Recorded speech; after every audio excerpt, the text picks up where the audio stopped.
All right, and welcome to the Balance Sunday Drop. Yesterday, we dropped one drop with Steve Wilson, editor-in-chief of Speedway Digest, talking Talladega yesterday. We kind of thought we wouldn't get the O'Reilly Parts race in because of some rain that was moving in. Got it in. Well, great race, and of course, we previewed the Talladega Cup race as well. We've done our mock draft. So part two's coming up probably tomorrow night. We'll get that out with you with me and Adam and Ed Kratz, beat writer for the Philadelphia Eagles and SI.com. We'll give everybody a ranking score for the first round. But joining us now, that's right. We are full throttle ahead now into May. We've been talking about it. It's time for the 110th running of the Indianapolis 500. We'll be out there, and our official IndyCar contributor, Tony Donahue of the Tony D podcast and Unverified, the man in the know with IndyCar. Sir, how are you? It's a nice Sunday afternoon. I just wish that we can copy and paste this weather for the next couple of Sundays, and Yeah. the Indy 500 test coming up on Tuesday and Wednesday. Well, let's just kind of recap where we're at. I mean, last week, what a great race out there in Long Beach. Anytime you race in Long Beach, that's good. I would say probably one of the most popular races next to the Indianapolis 500. Alex Palou continued his dominance, securing his first ever win at Long Beach and his third victory in the 2026 season. Of course, Alex Palou, Chip Ganassi Risky, Felix Rosencliffe, and the Iceman, Scott Dixon. So two Chip Ganassi racers there on the podium at Long Beach. What are your thoughts? Yeah, I think we get so used to Alex Palou winning everywhere where when we get somewhere where he hasn't won, it's like, oh, yeah, he hasn't won here yet. So mark that off of the checklist. But I think that third guy that you mentioned there was Scott Dixon. I think he really needed a good run. It's been an up and down start of the season for Dixon, which, some's been his fault, some hasn't been. There's been some strategy calls that have went his way. There's been some strategy calls that haven't gone his way. And I think qualifying has been probably the Achilles heel for the 9 car.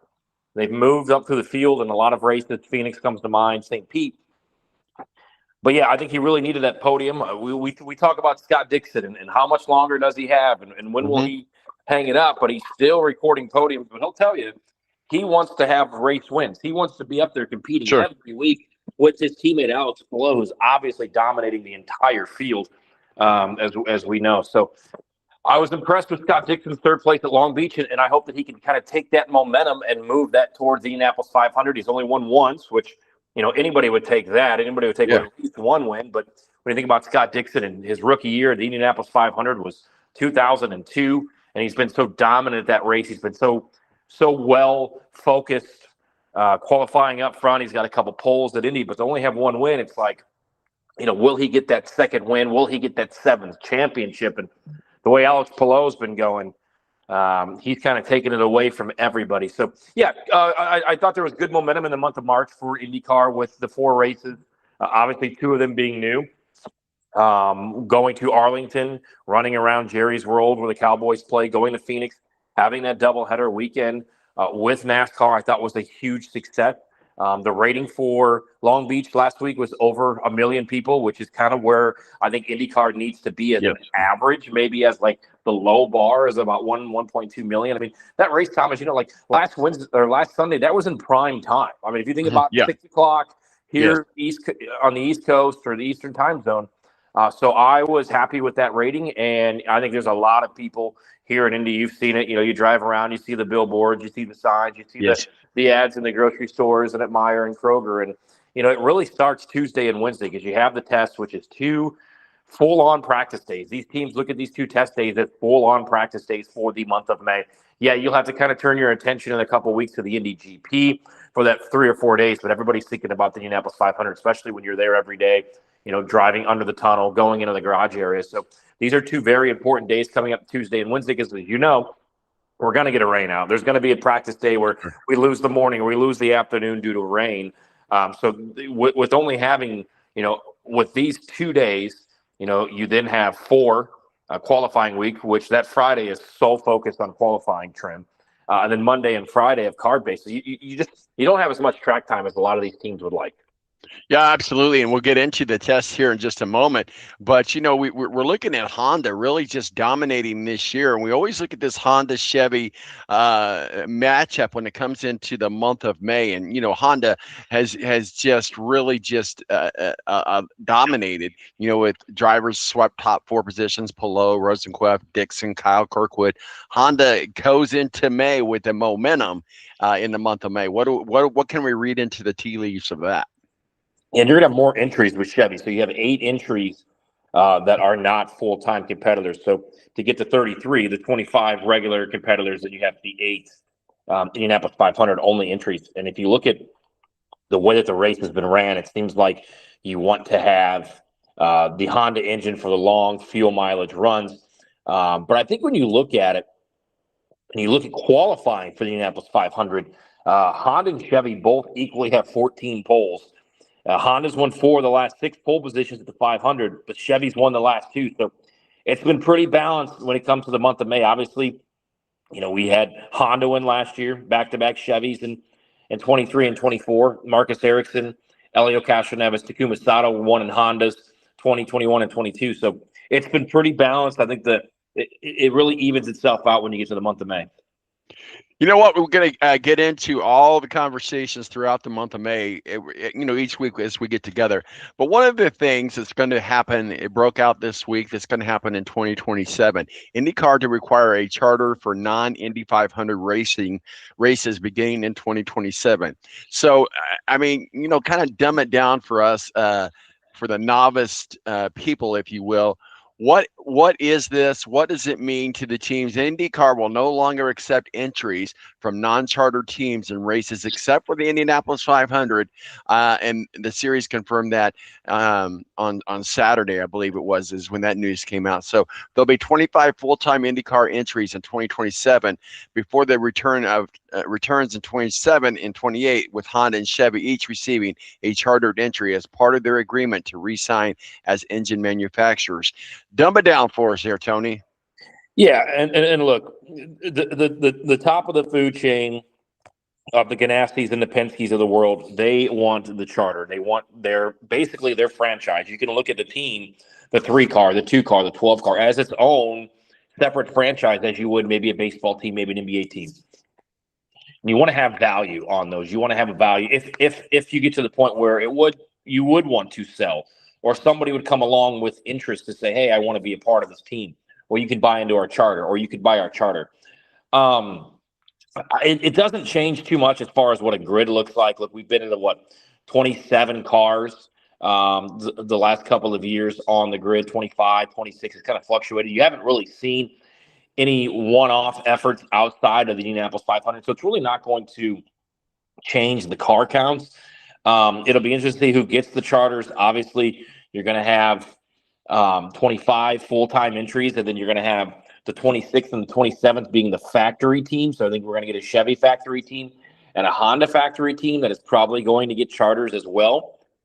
And that'll be ran by the Honda program and the Chevy program. Now, Honda's more than likely going to be under the banner of Meyer Shank Racing, while the other for Chevy is probably going to be with AJ Foyt. But do teams now take a car off the grid? Does a McLaren team go from a 3rd car to a 2nd car, just to 2? Does Andretti go from a 3rd to a 2nd, having 3 cars to 2 cars? Will Chip Ganassi Racing go down to 2 cars? There'll be some movement. There'll be some fluctuation. Mm-hmm. It's basically protecting those higher up teams to make sure that they are getting the max amount of exposure for their sponsors, the max amount of dollars in return for their investment into IndyCar. So let's define what we would call charter teams and non-union. That's obvious with the Chip Ganassis and the Penske's. But what about a team like, and then I'm just throwing this out here for spitball, but what about a team like Meyer Shank? Yeah, I think a better example would be Dreyer and Reinbold. Okay, Dreyer and Reinbold. That's even a better example. Good one. Dreyer and Reinbold's been trying to get into full-time racing, but they've had opportunities. But do they want to make that investment in running full-time? And then you also have, oh, by the way, in 2028, we're going to have a new car. So we have 33 cars on the Indy 500 entry list this year because 2 of those are Dreyer and Reinbold Racing. Well, why go full-time right now? Why go full-time next year when those cars are going to be obsolete? Like I could see 36, 37 cars on next year's entry list because those cars become show cars at the museum or show cars at the airport, or they turn them into two-seaters this time next year because they're going to be obsolete. So you can fight for even an Able Motorsports. Able Motorsports is going to enter this year's Indianapolis 500. What if they wanted to go full-time? They have the employees, they have the money, they have the chassis, they have the driver, they have the crew. But it's like, okay, if you don't have a charter, though, what's the investment? Can you go buy a charter? Can you buy into a charter? What I think it's going to do, it's going to take away a little bit of the ride buyers, and which is crazy to say, because if you look at Chip Ganassi Racing, Kiffin Simpson's paying for a lot of that. So is that going to go away, where you're no longer taking somebody's money who has lesser talent, but now you have money wrapped up in your charter, in your team, in your franchise, to be able to maybe say, all right, we're going to go out and compete for this money, and I'm going to put a driver in there that's capable of winning the Indianapolis 500, that's capable of winning races, that isn't just in it because they've wrote a big check.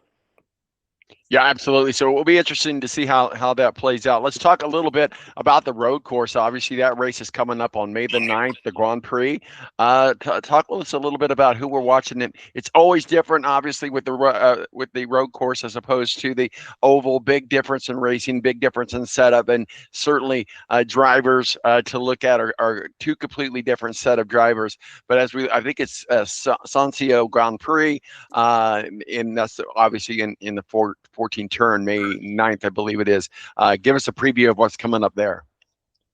I think what's cool about that weekend is is the road course the best IndyCar race of the season? No, but it really is an opportunity for fans, media members, people involved to go out, see the IndyCar race, but also be able to check out the Indy Next Series and be able to maybe see that next driver that's going to move up and be a part of IndyCar. Maybe it's an opportunity to watch the USF 2000 races,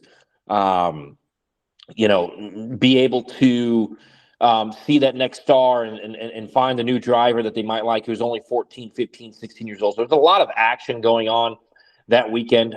It's been dominated by Alex Palou. Honda has been really good there. Graham Rahal was on the front row, led the most laps last year. So, I've always said about that race, if it's sunny, it's going to be a boring race. They should turn the sprinklers on down the back straightaway there. But I would love to see that race ran with a little bit of rain, maybe a little bit of different tire strategies because of the weather. We remember Simon Pagenaud in 2019 ran an awesome race in the rain. Colton Herta a couple years ago, I think it was 2022, that race was ran in the rain. That really spices it up. But it's a fun weekend. It's kind of a relaxed weekend, and it's really that last tune-up before you really turn your attention for 14 straight days on the Indy 500. And I'm so excited about it. Let's just kind of dive into some previews, some storylines as we get into the month of May. I know you and I will get together several times between now and the Indianapolis 500 to continue this conversation. But let's start out with just some elephants in the room, some key things to talk about for this week. Will Power's move, a major storyline. He shifts over to Andretti Global, and we've talked about this before. After leaving Penske, he believes will allow him to contend for more championships. We look at Will Power a lot here coming in May. How different is he going to be in the setup with Andretti as opposed to Penske? The track is the same. Team is different. He knows the track. So I don't know how much of a difference in the actual race it'll make, but maybe setups, because we have seen him struggle this season so far. I was impressed by the way that he played the strategy and led laps at Phoenix on the oval. Sometimes Simon Pagenaud told me this a few years ago when he moved over to Meyer Shank. Sometimes you get to a new team and it just clicks and you start rolling right off the bat and you're good to go. And then sometimes it takes a year to get that chemistry, to get that camaraderie down. What I'm looking at for Will Power is Andretti hasn't been great at the Indianapolis 500 over the last 5-6 years. Yes, Marcus Ericsson finished second last year on track, was obviously penalized and moved to the back. They haven't qualified too well. I think Marcus Ericsson last year qualifying 9th was the best an Andretti Global driver has qualified at the Indianapolis 500 in the last 5 years. And then Will Power himself hasn't been very good since his win in 2018 at the Indianapolis 500. If you think about, he had a pretty good car a few years ago. He ended up crashing. Remember 3 years ago, he qualified on the 10th row and didn't really have a good showing for it. So, I'm looking at Will. I mean, Will has his best finish since his win was 5th in 2019. But in 2020, and you put that aero screen on the car and things changed, he's been 14th, 30th, 15th, 23rd, 24th, and 16th. So, I mean, I think all eyes will be on Will Power, because can he overcome the bad finishes that he's had over the last 7 years? And can he overcome the fact that Andretti hasn't had the best showing at the Indianapolis 500 either? Let's move on to another driver that a lot of people are going to be watching. Big fan favorite down there at Indianapolis Motor Speedway, Pato O'Ward. Pato O'Ward, he's talked about how important his first Indy 500 win would be, expressing his confidence in his position for a victory. What are your thoughts about Pato O'Ward in the 110th running of the Indianapolis 500? I think Pato O'Ward wakes up every day and thinks about the Indianapolis 500. I think he goes to bed every night and he's thinking about the Indianapolis 500. How can he win? How can he move forward and finally break through? There's been so many heartbreaks. It goes back to 2019 when he missed the race as a rookie. And then obviously the heartbreak of finishing second to Joseph on the last lap, finishing second to Marcus Ericsson back in 2022, battling with Marcus Ericsson late in 2023, and ended up in the fence in turn 3. Can he do it? And I think he can. I think he's the front runner to win this year's race. I think he will be right there. His racecraft is there. He knows how to manage that car to get to that final 40-lap, 100-mile shootout, which is what the Indianapolis 500 has become. It's become a fuel mileage, kind of feel out your car, make sure your pit stops are good. And then that last stint where you have that last final pit stop, that's when the cream rises to the top, and the drivers that are in those battles the last couple of years continue to be in those battles because of their racecraft. We're talking Alex Palou. We're talking Pato O'Ward. We're talking Marcus Ericsson. We're talking Joseph Newgarden, drivers that have been there and done that. And I think Pato is going to be right there in contention late in this year's Indianapolis 500 for the win. We're talking with Tony Donahue at the Tony D podcast and Unverified, and our official IndyCar contributor. Well, we can't have a preview of the Indianapolis 500 without talking about the guys that have been there, done that, and have won before. We always talk about, is this going to be a new driver, or is this going to be a repeat driver? And there's 3 repeat drivers that are going to be in the field this year that we got to talk about. Elio Castroneves, he comes back with Meyer Shank. He's just a miracle when it comes to Indianapolis 500. Sato's back with Graham Rahal, and of course Joseph Newgarden with Penske. 3 drivers that have an opportunity to make very deep history at the Indianapolis 500. Out of those 3, do you think any of those 3 will have a repeat in victory lane at the Indianapolis 500? It's so tough in a one-off effort to win the 500, because you have a pit crew that probably hasn't done pit stops in action, in anger, since last year's 500. You don't have those top engineers and what it takes to win the 500. You talk about racecraft. By the time you get late into a race, there's just so many mistakes that could happen, and we see it every year. There's a driver that loses the race in the pits. Driver that has a bad pit stop because that team hasn't done live action pit stops in a long time, because it's a one-off effort. I don't know if Takuma Sato can back up what he did last year and qualifying on the front row, leading the most laps, and finishing inside of the top 10. Finishing inside of the top 10, yes. Ryan Hunter-Reay was one lap of fuel away from being in the catbird seat to maybe winning last year's 500 for Brian Reinbold. Now he moves to McLaren. I think that's a huge move.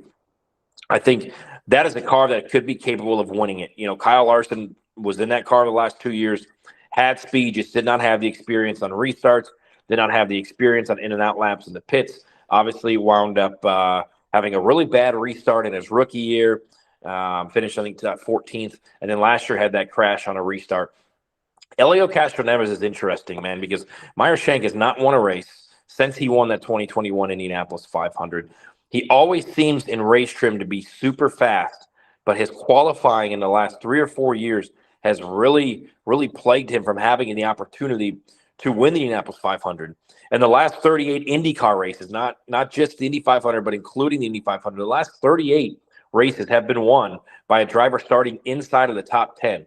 So there's going to be a lot of great cars that are going to start this Indianapolis 500 outside of the top 10 that, based off recent history, would tell you don't have a chance to maybe win it. So Right. we'll see if Elio can do better at qualifying and get himself inside of that top 12 to really set himself up on race day to not be behind the 8 ball.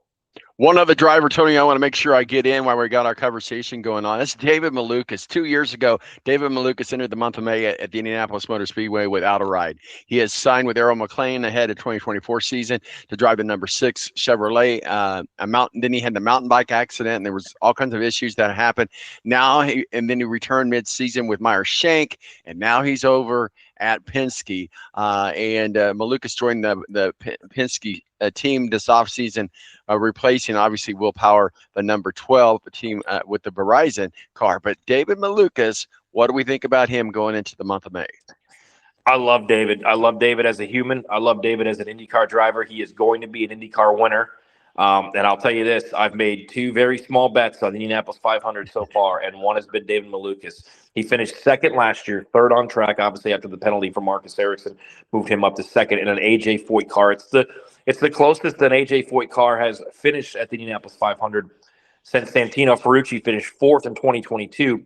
And before that, you have to go back to 1999 when Kenny Brack won the race for A.J. Foyt. Obviously, a different car, different formula, different series, basically, with it being in the IRL. I think David Malukas is going to be up front towards the end of the Indianapolis 500, and we're going to be talking about him for years to come as not only a race winner, but I think he will win the Indianapolis 500 one day. What do we think about Mick Schumacher with Ray Hall Letterman? I mean, obviously, he's expected to compete in the 2026 race. Has that F1 experience? Do you think that comes in more handy with the Grand Prix or the Indy 500? Well, I think he's going to be really good at the Grand Prix. It's a great question because, when we see these drivers that come over to IndyCar in their rookie year that have that European background and have raced in Formula One and the ladder to Formula One, they do really well at the Indy GP. Indy GP is a very fast-flowing racetrack, which is very similar to a lot of tracks that these drivers grew up on racing overseas. I mean, if you look at the drivers that win the Grand Prix, they all pretty much have European background experience. I mean, even Alexander Rossi, who went overseas when he was 16 years old to run some of these tracks. It has 2 very fast straightaways, as we know, the main straightaway and then Holman Boulevard. Major braking zones with sweeping corners at the north end of the track. And when we talk about the Indianapolis 500 with Mick Schumacher, I think there's a sigh of relief that there's only going to be 33 entries and nobody's going to get bumped. Nobody's going to go home for this year's race. But, man, we've heard all this talk in the offseason of Ray Hall hiring Jay Fry and hiring Gavin Ward and hiring Ryan Briscoe, the former pole winner, to help out. And they brought all these brains in to make those 4 cars because Sato's kind of on it. Takuma Sato's kind of on his own range when it comes to Indy because he's more of a Honda driver that just happens to be in a Ray Hall car. But those 3 Ray Hall cars between Louis Foster, who hasn't done much in his IndyCar career so far, rookie Mick Schumacher, and Graham Rahal, who's had a little bit of a resurgence this year, the proof is going to be in the pudding. If you show up at Indy and you show up at the test on Tuesday and Wednesday and you're top 10 in the speed charts and you look good, you feel good, great. If we look at the speed charts on Wednesday and it's like, oh, Graham's 30th, Mick's 32nd, and Louis Foster's 33rd, it's same old, same old. So we're really going to see if what they did in the offseason, making all the changes, bringing in new engineers, they basically fired an entire crew, the entire crew that was the 30 car with Devil DiFrancesco last year, which ultimately became the 47 car, Mick Schumacher. It's going to be interesting to see where they are because this is going to be the baseline, the stamp of where Ray Hall Letterman Lanigan is for the future. Does Catherine Legge get a ride here this year? I know she's looking to secure a ride with a potential Chevy-powered team support, but nothing official yet. Does she get in the race? Yeah, I broke this news about 2 weeks ago. It'll be officially tomorrow. Catherine Legge will be in the Indianapolis 500. Sweet. Catherine Legge will be with the same sponsor she had 2 years ago, Elf, which is a cosmetic brand that had a huge activation inside of the Indianapolis Motor Speedway throughout the month of May. Thought it was a great idea. Got a lot of females interested in the Indianapolis 500. Got a lot of females interested in a female driver racing. That'll be partnered with AJ Foyt Racing as the 33rd and final entry. It'll be officially announced coming up on Monday. She'll partake in the test on Tuesday and Wednesday. And as we talk right now on Sunday afternoon. She's in AJ Foyt's shop right now, getting her seat molded, her seat fitted, and ready to go for the next 72 hours. I love it. I love it. We'll certainly be following along with you. I want you to put your homer cap on just for a couple of minutes here. Let's talk about the Colts. Chris Ballard, we always say he doesn't do it right. Maybe he did get some stuff right, did a lot of heavy on the defense. Obviously, C.J. Allen was our first pick in the second round because of Sauce Gardner. We didn't have a first pick. He's out of Georgia. We have a hometown kid from Center Grove, Caden Curry, A.J. Holly, Jalen Farmer, Bryce Broekschechter, George Gum, what a name. George Gums Jr. out of Florida, Seth McGowan out of Kentucky, and Dion Burks out of Oklahoma. That is the draft class for the Colts this year. What do you think, sir? Yeah, like you said, they loaded up on defense, and that's really what they needed. They're going to obviously lose Kenny Moore coming up here in the offseason. Anthony Richardson doesn't seem to have any trade value, and now the draft has came and gone. If you do get anything for him, it's going to be a future – fifth-round pick. It's more than likely going to come back to haunt the Colts. That Anthony Richardson did not pan out because, Daniel Jones has been hurt. Anthony Richardson hasn't been able to play. I mean, he hurt his eye. There's been some bad luck. And look, I'm not a Chris Ballard supporter whatsoever. But I can't blame him. I can't blame him for taking Anthony Richardson in that spot. It was like, okay, who else were you going to take? Who else was on the board? You needed a quarterback at that moment. And you had the third overall pick, and he was there. It was going to be a project. It was going to be a learning experience, and you were trying to build towards the future with him. It just didn't simply work out. It's going to end up – Anthony Richardson is going to end up just being released and probably signed to play as a backup, maybe Cleveland, maybe the Jets, maybe Miami, Arizona. We shall see. But, yeah, they bolstered up the defense. You can never be mad in a late round, third or fourth, fifth round. If you pick up a guard, an offensive lineman, as we know, the Colts seem to have offensive linemen drop like flies. So the more that you have, I like George Gumps Jr. Out of Florida, big body, has been mostly healthy and can play reserve tight end, which is crazy. We talk about the tight end position. It seems like the Colts always have multiple tight ends, but we'll see. If he can get in there and bolster up that defense, I think that's great. Caden Curry, as you mentioned, a really cool story out of Center Grove. And then, Dion Burks, who's had some trouble in the past, has been a part of some things that he probably regrets. But he's been able to make some plays at Oklahoma. And, with Michael Pittman probably exiting stage left, there's probably going to be a competition for that fourth and fifth wide receiver position.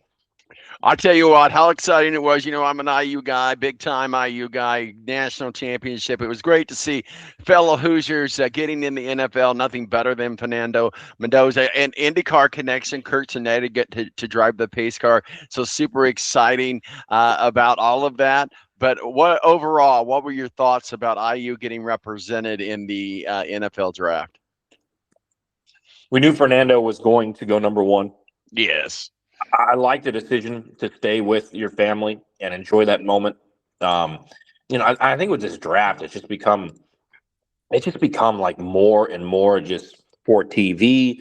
And you go up and you do the high five with Roger Goodell, and it's a fun experience. But I think for me, IU-wise, I thought it was really cool to see the Jets move up to the 30th position and pick up Omar Cooper Jr., which, without Omar Cooper Jr., we're not talking about the Indianapolis 500 and Kurt Signetti being the pace car driver.